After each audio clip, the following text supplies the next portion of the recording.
నమస్తే, welcome to Suman TV. నేను మీ Sai. Paris ఒలింపిక్స్లో తాజాగా జరిగినటువంటి ఒక సంఘటన తీవ్ర వివాదాస్పదమైంది. ఎందుకంటే ఆ రింగ్లో ఆడుతున్నటువంటి ఇద్దరు మహిళల విషయంలో అందులో ఒక మహిళ కాదు అనేటువంటి అంశం పైన ఆ వివాదం నెలకొంది. సో ఈ బాక్సింగ్లో కేవలం 46 సెకండ్ల లోపే ఒకటే సింగిల్ పంచ్తో ప్రత్యర్థి మహిళ కుప్పకూలడంతో అవతలున్నటువంటి మహిళ విజేతగా ప్రకటించారు. అయితే ఆమె మహిళ కాదు, అందుకే ఈజీగా గెలవగలిగింది అంటూ కూడా తాజాగా వివాదాస్పదం అయింది. దీనికి సంబంధించినటువంటి వార్త ఒకసారి మనం చూసేటువంటి ప్రయత్నం చేద్దాం.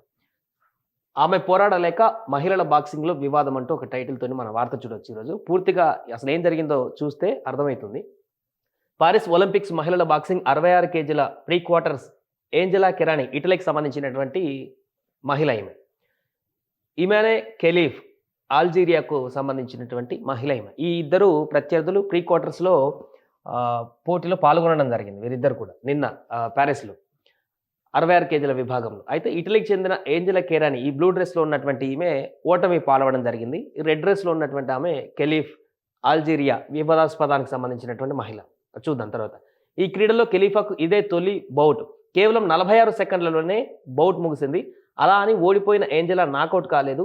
తనంతట తానుగా బౌట్ నుంచి తప్పుకుంది. దీంతో కెలీఫ్‌లో పురుష లక్షణాలు అధికంగా ఉన్నాయనే కారణాలతోనే ఏంజెలా పోటీ నుంచి వైదొలిగిందనే ఆరోపణలు వివాదానికి దారితీశాయి.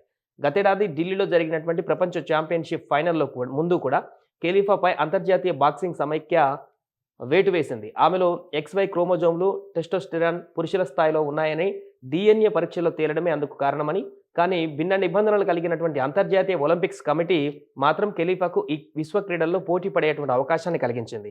ఇప్పుడు ఆమెతో బౌట్లో కెరాని తప్పుకోవడంతో కెలీఫ్‌పై మరోసారి విమర్శలు వస్తున్నాయి. అమ్మాయిల బాక్సింగ్‌లో పురుషులను ఎలా ఆడనిస్తారంటూ స్వయంగా ఎలన్ మస్క్ కూడా ట్వీట్ చేశారు. ఆయన తన అభిప్రాయాన్ని కూడా ఇక్కడ ప్రముఖులు అభిప్రాయపడ్డారు. మరోవైపు పోటీ నుంచి తప్పుకోవడం పైన ఏంజెలా వేర్వేరు కారణాలు చెప్పింది. బౌట్లో ఖలీఫ్ పంచ్ ఒకటి ఏంజెలా ముఖంపై బలంగా తాకింది. రక్తం కూడా వచ్చింది. దీంతో కోచ్‌తో మాట్లాడిన తర్వాత వైదొలుగుతున్నట్లు ప్రకటించిన ఆమె రింగ్‌లో కూలబడి కన్నీళ్లు పెట్టుకుంది. సో దానికి సంబంధించి కూడా ఆమె మాట్లాడింది. ఏంటంటే 46 సెకండ్లు మ్యాచ్ మొదలైనటువంటి బాక్సింగ్ రింగ్‌లోకి వెళ్ళినటువంటి వీరిద్దరు కూడా పోటీ మొదలైనటువంటి 46 సెకండ్లలోనే సింగిల్ పంచ్‌కి ఏంజెలా కెరాని కెలీఫ్ చేసినటువంటి సింగిల్ పంచ్‌కే పూర్తిగా ఆమె సరెండర్ అయిపోయినటువంటి పరిస్థితి. సో అంత బలంగా ఆమె పంచ్ ఇవ్వడం జరిగింది. దాంతో ఆమె ముఖానికి భారీగా గాయం అవ్వడంతో రింగ్ నుంచి సైడ్‌కి వచ్చి కోచ్‌తో మాట్లాడి పూర్తిగా బయటకొచ్చేస్తున్నానంటూ వాకౌట్ చేసింది. దీంతో అక్కడ పూర్తిగా 46 సెకండ్‌లోనే ఈ గేమ్ ముగిసింది. సో దీంతోనే అంత బలమైనటువంటి పంచులు ఎవరైనా కూడా పంచులు ఇస్తుంటారు బాక్సింగ్‌లో. ఎవరైనా కూడా సింగిల్ పంచ్‌లో కూడా ఆటను చేంజ్ చేసేటువంటి విషయాలు కూడా గతంలో చూస్తుంటాం. బట్ ఇక్కడికొచ్చేసరికి కెలీఫ్ అనేటువంటి ఈమె గతంలో వివాదాస్పదమైంది. ఆ వివాదంగా మారినటువంటి మహిళ మన ఢిల్లీలో జరిగినటువంటి ప్రపంచ బాక్సింగ్ ఛాంపియన్‌లు కూడా వేటు వేశారు.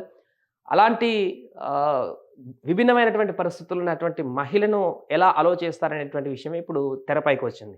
సో నిజంగా అలాంటి క్రోమోజోములు, అలాంటి టెస్టోస్టెరాన్ కలిగినటువంటి మహిళ కనుక అయినట్లయితే ఖచ్చితంగా తనలో పురుషులకున్నటువంటి బలమైనటువంటి సామర్థ్యం ఉంటుంది కాబట్టి అప్పుడు ఈజీగా మహిళల పైన పైచేయి సాధించేటువంటి అవకాశం కలుగుతుంది కంపల్సరీగా ఎక్కడైనా కూడా. అలాంటప్పుడు ఎలా అలౌ చేస్తారనేది ఇప్పుడు చర్చకు దారితీసింది.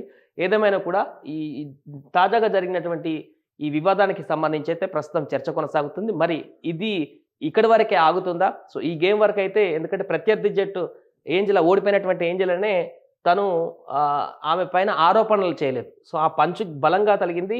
ఇలా నా కెరీర్‌లో ఇంతటి బలమైనటువంటి పంచులు ఎదుర్కోలేదు. తీవ్రమైన ముక్కు నొప్పి కలుగుతుంది.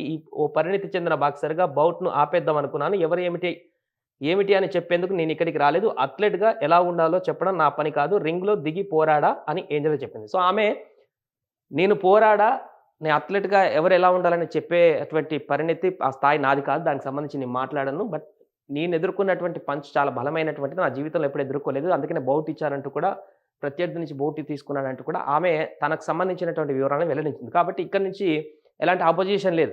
బట్ ముందుకు వెళ్ళిన తర్వాత సెకండ్ గేమ్స్‌లో తర్వాతి రౌండ్‌లలో కెలీఫ్‌కి అందరూ ఇదే రకంగా రింగ్‌లో ఆడేటువంటి పరిస్థితి తీసుకువెళ్తారా? లేదా ఇంకెవరైనా అబ్జెక్షన్ చేస్తారా? దాన్ని బట్టి ఈ వివాదం ఇక్కడితో ఆగుతుందా? లేకుంటే ముందు కొనసాగుతుందా అనేది చూడాలి.